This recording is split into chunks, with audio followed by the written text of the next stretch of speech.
Добар ден, почитувани, добре дојдовте во уште една нова телма амбуланта реализирана во соработка со клиничката болница Жан Митрев. Денеска на кардиоваскуларните болести се гледа како на вистинска епидемија. Според податоците на Светската здравствена организација, од болестите на срцето и крвните садови страда на вистина огромен процент од луѓето, а тие се исто така одговорни за 31% од севкупната смртност во светот. Но добрата вест е што овие болести се превентабилни, односно може да се спречат или пак да се одложи нивниот почеток и компликациите што произлегуваат од нив, влијајќи на факторите на ризик, како што се пушењето цигари, неправилната исхрана, физичката неактивност, но и контролирајќи ги крвниот притисок, шеќерот и мастите во крвта. На што треба да внимаваме, на што да обрнеме внимание за да го зачуваме здравјето на срцето? Ова прашање ќе го поставиме на денешната гостинка, доцент доктор Тања Ангјушева, специјалист по интерна медицина, субспецијалист по кардиологија во клиничката болница Жан Митрев. Останете на телма, следува блок реклами, а веднаш потоа интервјуто на оваа тема.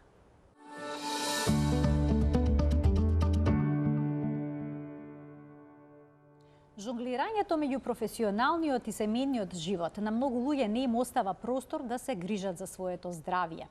Што се треба да направиме и на што да обрнеме внимание, за што треба да најдеме простор за да го зачуваме здравјето на срцето, ќе ни појасни доцент доктор Тања Ангјушева, специјалист по интерна медицина, субспецијалист по кардиологија во Жан Митрев клиник. Докторке, драго ми е што сте во студиото на Телма, добре ни дојдовте.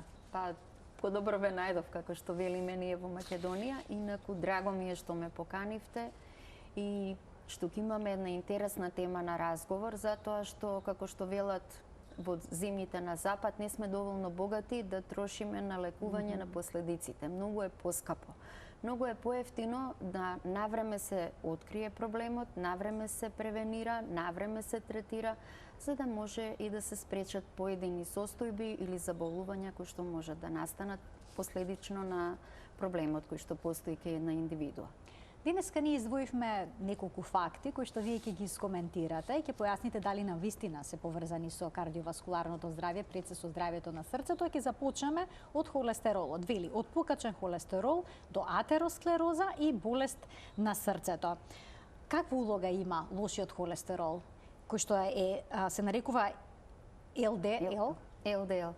Врз здравјето на срцето конкретно. Иако е многу мал, холестерол со мала густина, меѓутоа е многу лош, како што кажавте вие. Лошиот холестерол е оној кој што во суштина се вовлекува под ендотелот на крвните садови и од него започнува процесот на атеросклерозата. Тој е виновен да се намали луменот, односно отворот или просторот каде што минува крвта во крвните садови, и намалениот лумен предизвикува да крвта нема правилен проток, туку да прави турбуленции. На таков начин се задржуваат крвните елементи како што се тромбоцити и започнува процесот на атероматоза во комбинација со тромбоза и настанува запушување, односно затнување на крвните садови, каде што е започнат тој процес. Тоа е суштината на настанување на акутниот миокарден инфаркт, тоа е суштината на настанување на каротидната болест, атеросклеротска причина или пак на заболувањата на периферните крвни садови на нозете. Значи, он е тригерот не само на миокарден инфаркт, туку и на триесот мозочен удар, периферна васкуларна болест, појава на гангрена на стопалата. Ако е во комбинација со покачен шеќер, мислам, може да настане уште поголемо пореметување во човековиот организам и многу по-брзо и фудројантно развивање на оваа каскада. Точно ли дека оваа состојба може да биде наследна, покачениот холестерол? Да, може. Постојат поедини фамилии кои што во своите гени имаат запишано и се пренесуваат од генерација на генерација и може да има покачување на вредностите на холестеролот, но за тоа сега сме среќни што модерната молекуларна диагностика овозможи да се направи таа генетска анализа и тие фамилии да се регистрираат и навремено сите членови во семејството да се препознаат и третираат на време за да се спречи процесот на атеросклерозата. Но најчесто е ненаследен, најчесто е стекнат од начинот на живот, начинот на исхрана, најчесто е стекнат од некои коморбидни состојби како што се појава на хипотиреоза или пак е другарче на дијабетот и заедно со дијабетот го провоцираат и забрзуваат процесот на атеросклерозата. Инаку, интересно е дека пациентите кои што имаат покачен холестерол од почеток немаат никакви тегоби, за да со текот на времето можат да почнат да чувствуваат замор и некоја налагодност, покачен крвен притисок и сето тоа би требало веќе да им представува некаков симптом и знак дека треба да посетат лекар. Докторке, во некои земји има иницијатива кај децата да се испитува холестеролот од најмала возраст за да се знае дали всушност тие се носители на некаков проблем или не. Што велите за ова? Да, во поедини земји, посебно Шведска тука има предност, затоа што Шведска има направено најголема национална политика за превенција на атеросклеротската болест. Има најголеми регистри во кои што ги имаат регистрирано сите жители на Шведска кои што се со предиспозиција за развој на атеросклероза.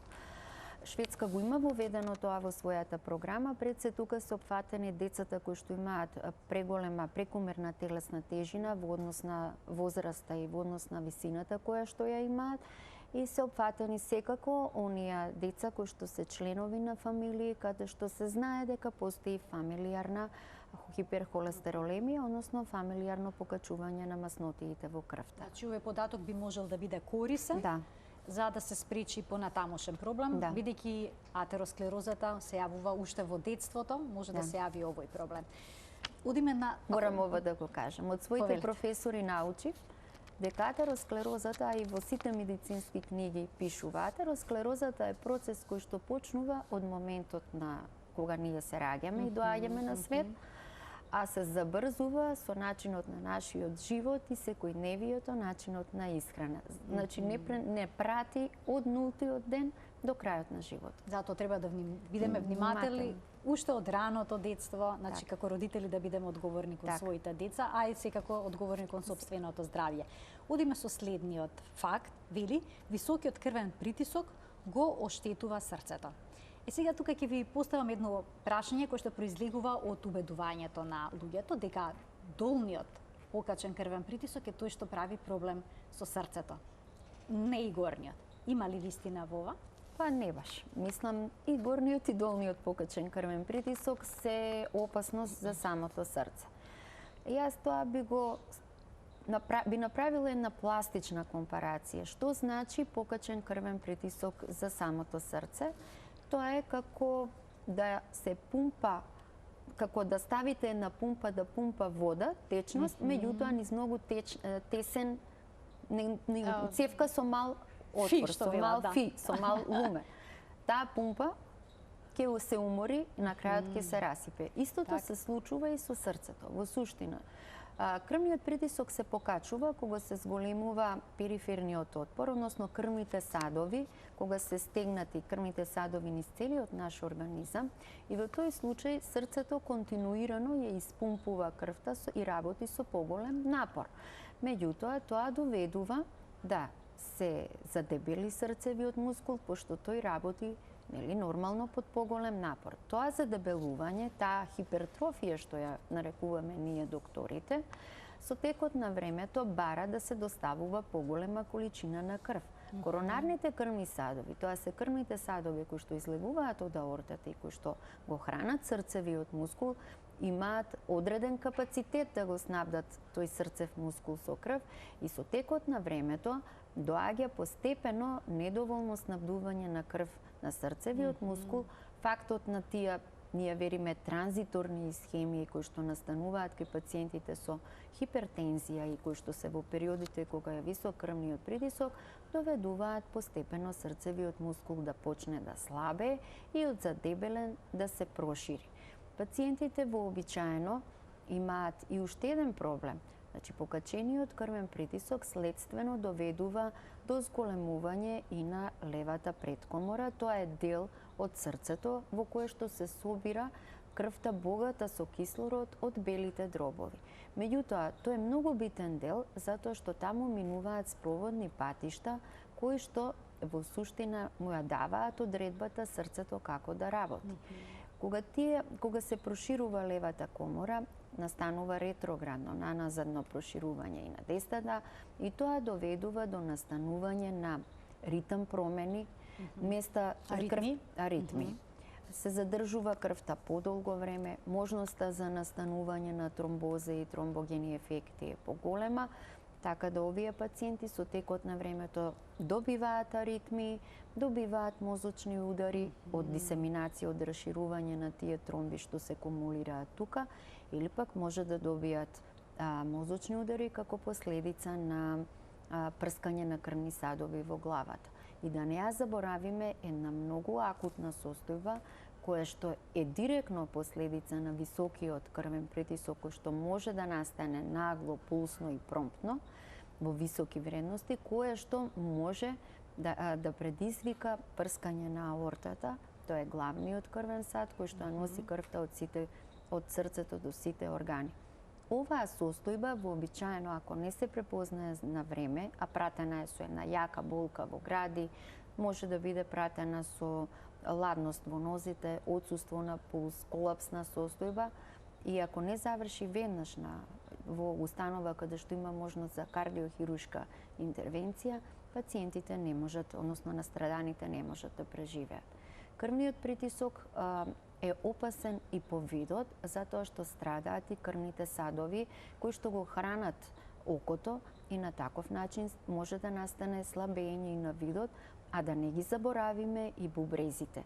Висок крвен притисок долго време доведува до промена на циркулацијата на ниво на бубрези, се пореметува нивната функција и настанува еден, ние го велиме лекарите, циркулус вициозус, односно затворен круг, каде што бубрегот пореметен штетно влие на срцето, а пак срцето му враќа исто така со негативен фидбек на бубрегот. Така, магипсан круг. Така.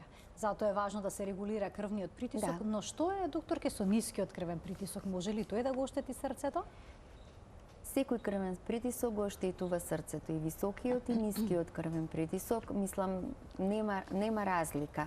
Се смета дека диастолниот крвен притисок повеќе е поврзан со состојби на стрес, нервоза, напнатост, меѓутоа има и поедини заболувања кои што идат со покачен мал, односно диастолен крвен притисок, како што се инфилтративните заболувања на срцевиот мускул, каде што имаме промени на ниво на крвните садови.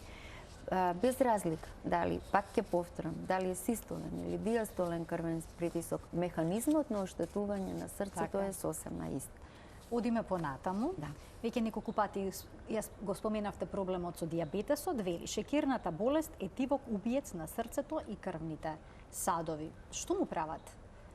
Што му прави покачениот шекер на срцевиот мускул?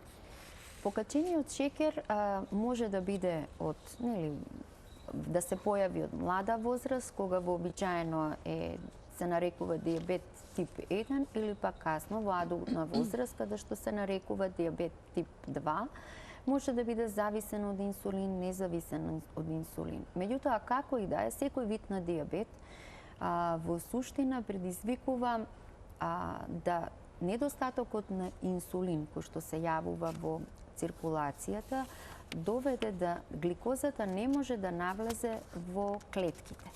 Штом гликозата не навлегува во клетките, клетките не можат да си обавуваат својата функција. Остануваат гладни. Тоа е механизмот кој што доведува до оштетување на срцевиот мускул, мускулатурата со која што ние секојдневно го движиме, односно од локомоторниот систем со која што ние се движиме. Тоа е суштината на кое што дијабетот ги оштетува мускулните клетки. Но како делува на процесот на атеросклерозата? Затоа што е познато дека дијабетот делува токму и на овој механизам, суштината пак е поврзана со влијанието на инсулинемијата, каде што промената на функцијата на инсулинот доведува до наголемено депонирање на маснотиите и на лошиот холестерол под ендотелната клетка. Од друга страна имаме мускулните клетки кои што се на обвивките на крвните садови се гладни, немаат доволно шекер, па тие побрзо некако ги примаат и ги акцептираат маснотиите, и на таков начин се забрзува продирањето на овие на лошиот холестерол под ендотелот и на таков начин всушност почнува и се забрзува процесот на атеросклерозата. Од друга страна пак, високите вредности на гликемијата при диабет нерегулиран и неконтролиран доведуваат до промена на начинот на ослободување на енергија. И од процеси начин на ослободување на енергија кај што нема кисели продукти како резултат на тој метаболизам, се создаваат голема количина на кисели продукти кои што ние ги нарекуваме кетони. Кетоните или киселите продукти ги стегаат крвните садови и дополнително делуваат да се покачува крвниот притисок, да страдаат крвните садови, да страда срцето и повторно се појавува тој затворен круг на оштетување. Овој процес е подмолен, тивок, нема некоја јака симптоматологија и вообичаено пациентите кога се јавуваат на преглед веќе се со развиена коронарна болест, периферна артериска болест или пак каротидна болест, оштетени бубрези, пореметен вид. Одиме понатаму со уште еден ризик фактор за здравието на срцето, вели вирусните и бактериските инфекции може да бидат причина за болести на срцето. Докторке, дали секоја вирусна и бактериска инфекција може да го оштети срцето? Па добро, сепак постојат некои вируси и бактерии кои што ние велиме имаат кардиотропни ефекти. Кардиотропен ефект значи дека се имаат влијание најмногу на срцевиот мускул. Грипот може да го оштети, да речеме? Ковидот знаеме дека. Ковидот и за жал почнавме веќе да се соочуваме со последиците од ковидот и појавата на пациенти кои што се со срцева слабост. Што е со стрептококните инфекции? Многу се плашиме од нив. Точно. Секоја стрептококна инфекција на грло ки ни го зголеми ризикот? Нетретираната стрептококна инфекција, стрептококната инфекција која што се повторува често пати, може да доведе на два начина оштетување на срцевиот мускул. Едно директно, ради влијанието на отровите кои што ги ослободува бактеријата и да предизвика миокардит. Меѓутоа, втората е индиректно, развивајќи еден имунолошки процес кој што доведува до таложење на имунокомплекси на ниво на залистоците и предизвикува настанување на оштетување на самите залистоци. И третата е ако влезе во крвта и се насели повторно на ниво на залистоците, може да предизвика воспаление на ендотелот, воспаление на залистоците и нивно трајно оштетување. Тоа се нарекува миокардитис? Тоа? Кога е на залистоците и на ендотелот се нарекува ендокардит воспалението. Кога е на миокардот е миокардит. Може да биде воспаление на срцевата кеса кој што се нарекува перикардит. Но многу опасно е кога настанува на сите три слоја на ендокард, миокард и перикард. Да настане. Да, и се нарекува панкардит. Морам да напоменам, без разлика кој вид на вирусна, бактериска, гавична инфекција го има во еден организам, зависно од отпорноста на самиот човеков организам, зависно од болеста која што е причина, може да заврши со септикемија, тоа е една многу опасна состојба, може да заврши со сепса. Сепсата директно влијае на оштетување на срцевиот мускул, директно влијае на залистоците, на ендокардот, перикардот, директно влијае на промена и директно слабење на работата на срцето. Значи доведува до срцева слабост. Да, доведува до акутна срцева слабост, која што ако не се препозна и не се истретира на време, може да заврши со смрт, или пак доколку се третира и пациентот преживее, може да заврши со трајна срцева слабост. Докторке, секој пациент што доживел вакво воспаление бактериско или пак вирусно на срцето, на овие слоеви кои што ги напоменавте, ќе развие срцева слабост или не? Не. Бидејќи некои не ни забележале дека имале, еве да речеме миокардитис, воспаление на срцевиот мускул, на преглед им е кажано дека имаат промени на срцето. Да, затоа што може да биде лесна форма, тој миокардит, и може да се поврати назад срцевата функција. А може да се поврати? Може да се поврати ако се открие на време, дадат адекватни лекови и пациентот биде дисциплиниран во оној период, доаѓа на редовни контроли. Например, има од секојдневната пракса има пациенти кои што имале миокардити, кои што сосема добро се опоравени и имаат вратени се во нормален живот. Например, во екот и пандемијата на COVID-19 препорачено беше од Светската здравствена установа, а согласно и со тие препораки Европското здружение за кардиологија, Македонското здружение за кардиологија и ние како установа се придржувавме. Кај пациентите кои што поминаа COVID-19 им се препорачуваше диагностика со магнетна резонанца на срцето, за да се види дали промените кои што ги предизвикало заболувањето се трајни, структурни или пак се преодни. Пациентите кои што имаа преодни промени на вистина се вратија за одреден период од 6 месеци до година дена во нормален живот. Но за жал оние кои што беа со трајни промени, полека ги следиме и тие се пациенти со еден добро оштетување на срцевиот мускул, кој што има шанса да заврши во еден траен стадиум на оштетена и изгубена срцева функција, меѓутоа повеќето од нив се придржуваат на препораките и засега се во добра состојба. Постои ли начин ова да се спречи, да се превенира? Инфекција. Не можеме да живееме под стаклено звоно. Меѓутоа, ниту ние како лекари на секундарно, терцијарно здравствено ниво, ниту лекарите во примарна здравствена заштита, не треба да, ниту пак самите пациенти пред се, не треба да гледаат онака беззазлено на беззазлените настинки. Колку е помал причинителот, толку може да биде поопасен. И заради тоа треба навремено да се придржуваат на препораките што ќе ги добијат пред се од матичните лекари, а потоа и од специјалистите каде што се упатени. Сега на следниот факт што ќе го проследиме во денешната телма амбуланта може да се влие и да се превенира, вели. Лошата хигиена на забите може да влие на здравието на срцето. Дали оштетувањето на непцата и кариесот на забите може директно да влие на функцијата на срцето? Да. Пред се морам да кажам дека оштетувањето на забите е резултат на лоша хигиена. Доколку правилно се одржува хигиената на устната шуплина, се отстрануваат вишокот на лоши бактерии кои што се собираат во устата, се задржува нормално тука треба да има и правилна исхрана, правилно пропирање на устната шуплина, затоа што вишок на кисели раствори доведуваат до разјадување на површинскиот слој на забите на глечта и го забрзуваат процесот на кариес. Развиениот процес на кариес не е ништо друго, туку на собрани бактерии.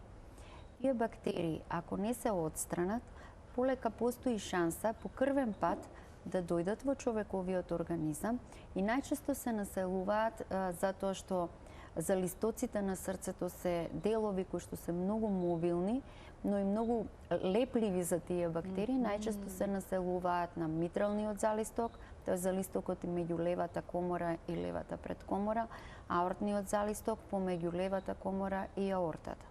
Населувајќи се тука, бактериите се предизвикуваат своји колонии и тие колонии како растат, понатаму поврзуваат, предизвикуваат воспалителен процес. Тоа е оној ендокардит што го спомнавме пред малку и може да доведат до трајни оштетувања на срцевите залистоци. Покрај забалото што може да предизвика ваква состојба, многу често кај особите од женски пол се гениталните инфекции, односно урогениталните кај особите од машки пол и гнојната ангина вклучително. Одиме понатаму, значи да внимаваме на оралната хигиена, мора да се внимава. Одиме понатаму, вели вродените аномалии на срцето може да бидат причина и за разни болести на овој орган. Важно ли да се детектираат овие проблеми веднаш по раѓањето, бидејќи се случува некои со години да живеат со некоја вродена мана и да не знаат за тоа? Многу е битно навреме да се детектира дали една особа има вродена аномалија на срце или не и да се класифицира во која група на вродени аномалии спаѓа таа промена. Има аномалии за жал кои што се односно особи за жал кои што се откриени многу касно во адултна возраст, кога веќе се настанати промени во циркулацијата, кога веќе не само срцето страда, него е променет и притисокот во белите дробови. И тоа се, за жал, иноперабилни состојби, тоа се пациенти кои што се во еден тежок стадиум на срцева слабост, зависни од лекови и неспособни за нормален живот. Навременото диагностицирање на аномалиите пред се е битно, затоа што сега постојат голем број на интервентни процедури и децата не мора да бидат третирани со хирургија, може да бидат решени со интервентна процедура, како пандан на ставање на стент на срце.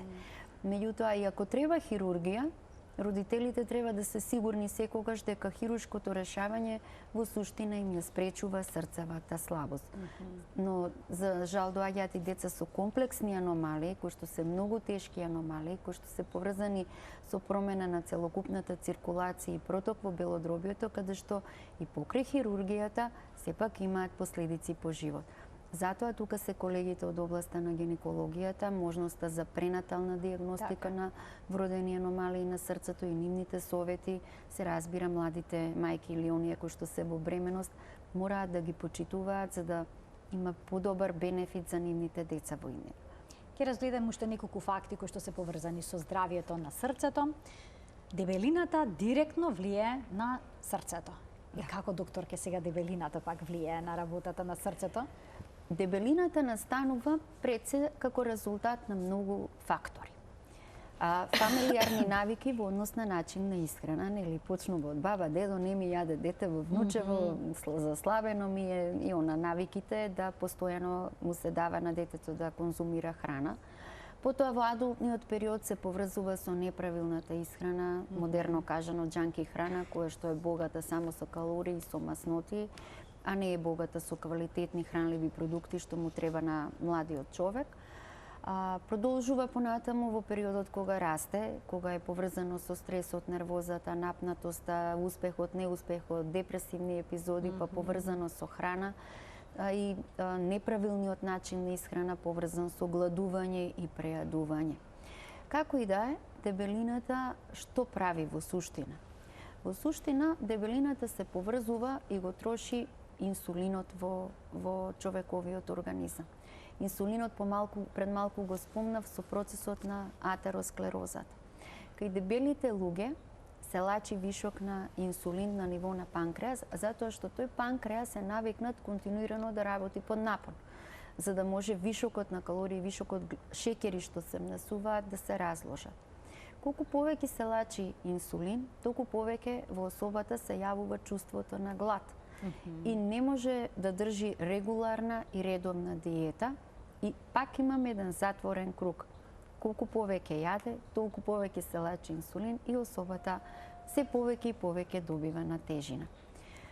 Тежината како таква, од една страна представува оптовар за самото срце. Нашето срце е направено да испумпува литри крв кои што генетски се запишани во нашиот код според нашите предиспозиции што ги носиме за некоја си идеална телесна тежина. Значи, кога особата станува дебела и добива прекумерна телесна тежина, се вели над 30% од идеалната телесна тежина, во тој случај веќе прв орган кој што страда, покрај панкреасот кој што работи како под напор, е срцето. Може со текот на времето и предизвикува срцева слабост. Срцето штом слабе, белите дробови ретроградно се оптоваруваат со вишок на крв, почнуваат и они да слабеат. Црниот дроб е под напон и не може да ги разложи сите тие вишок калории, се таложат масноти во црниот дроб. Црниот дроб се замастува, тоа замастување ја пореметува неговата функција како главен чистач на отровните материи од организмот и полека особата влегува во еден стадиум на метаболен синдром, каде што имаме во суштина не само заболување на срце, имаме на бели дробови, црн дроб, панкреас. Во еден одреден момент ќе се потроши тој панкреас, значи ќе настане и дефицит негов, ќе треба да му се дава инсулин за регулирање на гликемијата, инсулинот уште толку ќе ја зголеми дебелината. Затоа сме среќни денес што последниве десетина години веќе фармаколошката индустрија има исфрлено нова палета на лекови кои што ја сечат таа оска на зависност и помагаат да особите кои што имаат потреба од вишок на хранливи продукти да им се ствара и ситост и да нема таложење на маснотиите. Тие лекови секако треба да бидат препишани од страна на лекар кој што ги следи, ендокринолог, треба да бидат добро проследени. А воедно таа група на лекови ние многу ги користиме во денешно време и во третманот на пациентите кои што се со срцева слабост, затоа што SGLT2 блокерите или Жардијан-сето веќе популарно меѓу народот кај нас, навистина помага и во не само за регулирање на гликемијата, него помага и во регулирањето на срцевата слабост и во регулирањето и подобрувањето и превенција на бубрежна слабост. Докторке, пред да продолжиме понатаму, само да ги поканиме гледачите да се вклучат во денешната Телма амбуланта со нивни прашања, телефонскиот број, наскоро ќе го видите на екранот. И сега ова е еден интересен факт на кој што најдов и навистина би сакала да го искоментирате и да ни објасните зошто е вака. Вели, здравјето на срцето го нарушуваат строгите диети. Има луѓе што мислат дека се храна здраво кога ќе направат еден брз пресврт во начинот на исхраната, но се случува очигледно да внесуваат продукти кои што и не се толку здрави. И вели дека особено е проблематична онаа диета која што е со силно намален внес на холестерол. Да. Што сега би очекувале дека е здрава диета. Значи вака, секоја индивидуа треба да се храни со хранливите продукти од поднебјето од каде што потекнува.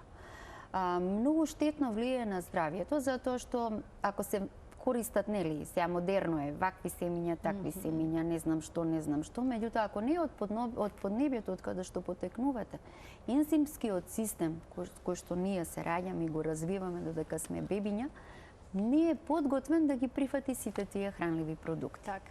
Значи, сепак, уште од тука почнува процесот на нарушување на здравјето. Едноличната храна, исто така, не е добра при применувањето на диетата. Гладување и прекумерни паузи од внесување на храна, исто така потенцираат да во суштина се зголемува нивото на масноти. Зошто? Црниот дроб има особина и секоја клетка во нашиот организам има особина да памти. Така да ги памти и тие епизоди на хипогликемија, кога ради гладување организмот останува без доволно гликоза. Ради тие запамтени епизоди на хипогликемија, кога ќе дојдат хранливите продукти, таа во себе кумулира прекумерно. Тоа акумулирање прекумерно во суштина е процесот на настанување, на замастување на црниот дроб кај оние личности кои што немаат обичај да јадат регуларно и во умерени мали оброци, туку кои што гладуваат и наеднаш внесуваат прекумерна количина на храна. Невнесувањето на холестеролот, односно комплетното негово избегнување, може да биде многу страшно, затоа што во еден одреден момент може да доведе до ниско ниво на холестерол во крвта. Но холестеролот, не треба да заборавиме, не е штетен, туку штетен е ако е прекумерен. Инаку е потребен. Инаку е неопходен, затоа што влегува во градбите на сите мембрани. Значи, влегува во градбата на мембраната на секоја клетка и кога го нема доволно, настанува дестабилизација на стабилноста на мембраната на клетките од кои што е изградено секое живо суштество. Од друга страна пак, кога не го внесуваме доволно, не можат да се создадат нормално и хормоните кои што се врзани со холестеролот, пред се машките и женските полови хормони, па предизвикува, како што и вишокот на холестерол предизвикува пореметување кај жените на менструалниот циклус, полицистични јајници и слично, така и недоволното внесување на холестеролот може да предизвикаат проблеми од недостаток на женски и машки полови хормони. Друго што многу треба да се знае, дека храната е всушност батерија. Храната представува вид батерија со енергија, која што ние ја внесуваме за да можат нашите метаболни процеси нормално да функционираат. Кога нема храна, метаболниот процес не е онака како што треба, на кој што е навикнат човековиот организам. Во тој случај што се случува? Прво се трошат резервите, а на крајот веќе, кога и тие резерви ќе се потрошат, човекот продолжува да функционира на ниво на белковините кои што ги има вградено во сопствените мускулни влакна. И настанува на таков начин, ние велиме атрофија, односно губиток на мускулната маса. Губитокот е овој стадиум, кога веќе има губиток и на мускулната маса, значи многу опасен за самата индивидуа, затоа што е поврзан со тешко пореметување на одбранбениот систем и индивидуата станува подложна на разни видови инфекции и минимална инфекција може да заврши кај таа индивидуа со последици. Затоа, колку прекомерниот внос на храна е штетен, толку и неправилното држање на диета и неправилниот и неравномерен внос на хранливи продукти е штетно. Значи умереноста е всушност тајната да, на умереноста е тајната и правилно внесување на одредена количина јаглени хидрати, белковини и масноти. Се што е прекумерно се не е во ред. Така е штетно. Следното вели, социјалната изолација и осаменоста го нарушува здравието на срцето, но и лошо контролираниот стрес. Многу луѓе, особено кога се повозрасни, се жалат на осаменост, постојано седат дома, пред телевизор се. На каков начин па тоа сега може да го оштети срцето?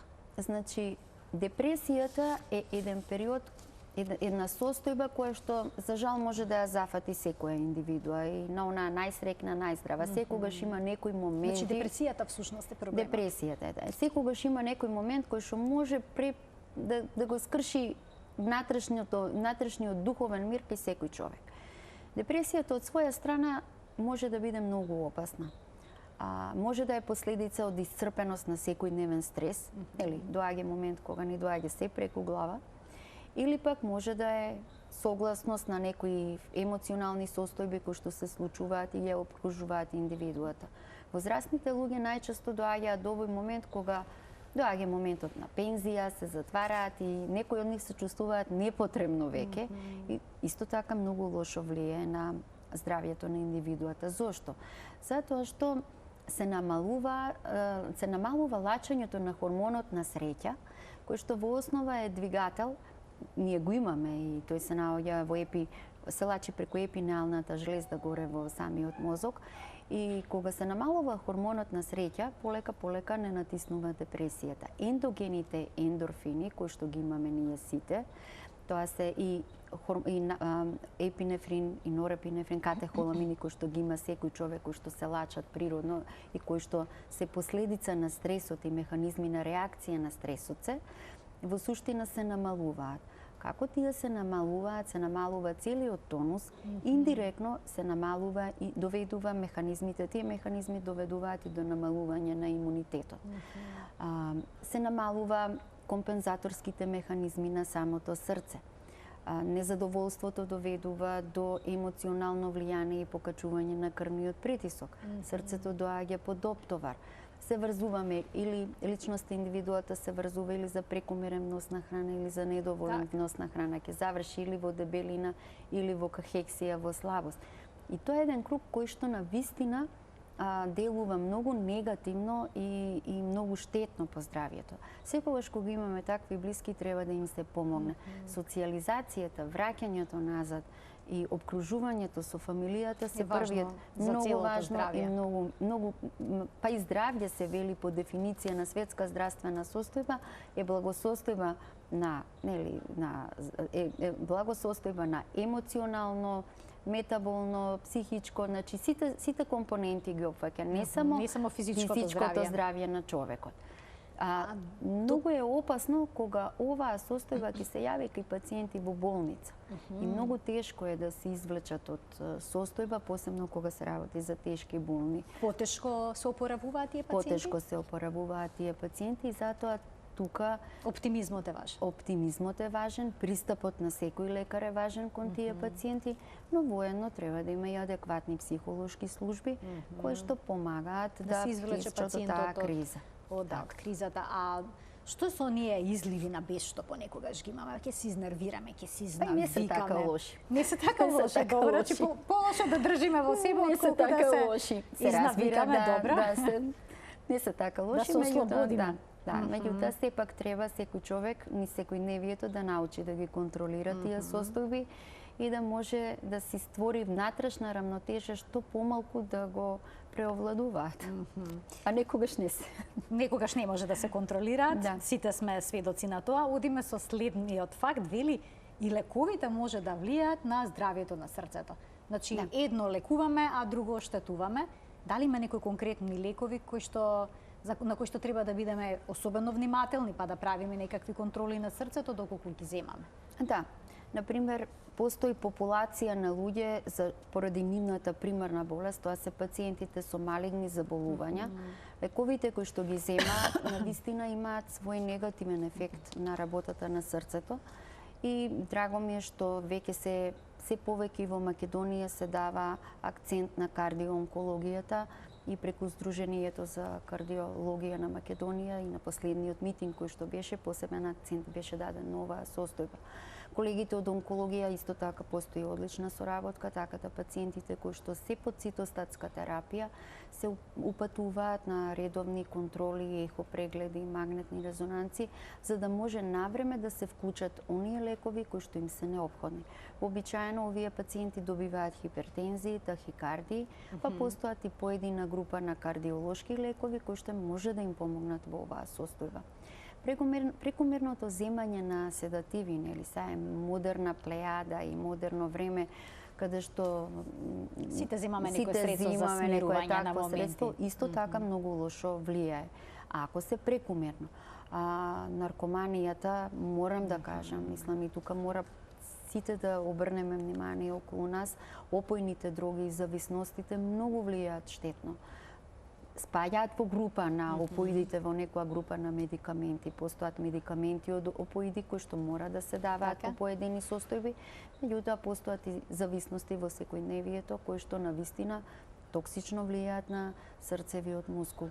Овдека иако не е директно поврзано со лековите, меѓутоа морам да кажам екстази, Red Bull и слично, оние психостимуланси и кондиционери кои што енерджи дринкови, кои што се взимаат рекреативно при преголема употреба, имаат негативен ефект затоа што можат да предизвикаат тахикардија, тоа е забрзана срцева работа и можат да доведат до исцрпување на срцевиот мускул, затоа што посебно ако се во услови на дехидратација, дехидратацијата е поврзана и со губиток на нормално ниво на не само течност, него и нормално на електролити, можат да бидат и tekako опасни за младата индивидуа.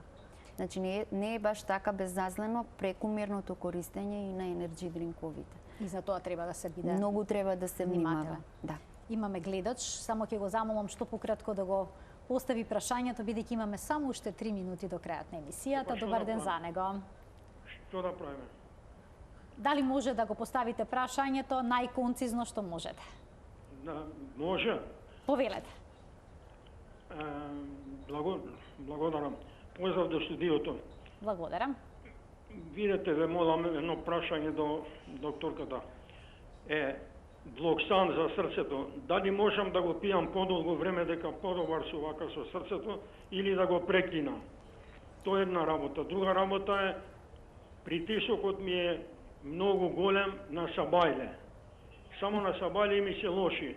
А иначе преку ден ми е на сабајле ми е 150, а преку ден ми е околу 120, испод 120, а нискиот ми е добар, низок ми е. Што е работава, дали е опасно нешто? Ви благодарам за вклучувањето, да немавте само некој подпрашање.